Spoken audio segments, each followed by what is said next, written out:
Le label Cacao Ivoire a été lancé lors de la 53e édition du Salon international de l'agriculture de Paris qui s'est achevé dimanche dans la capitale française.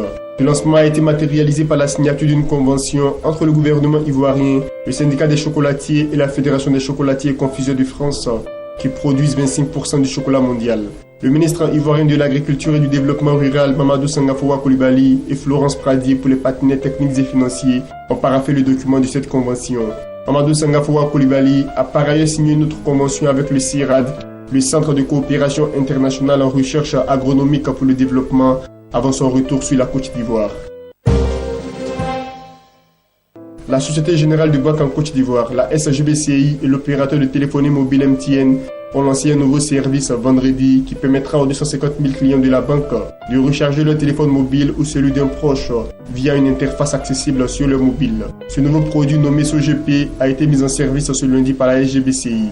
Les négociations sont en cours pour élargir cette offre aux autres opérateurs téléphoniques mobiles actifs en Côte d'Ivoire.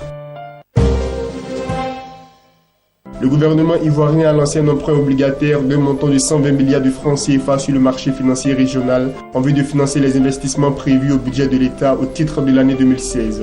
Cet appel public à l'épargne s'étend sur une période de 31 jours à compter du 1er mars 2016. Il devrait également servir au refinancement des titres émis antérieurement. De 1999 à fin décembre 2015, un montant de 1784 milliards de francs CFA a pu être mobilisé en emprunt obligataire. Pour cette année, la Côte d'Ivoire doit mobiliser 1,196 milliard de francs CFA sur les marchés financiers pour alimenter son budget.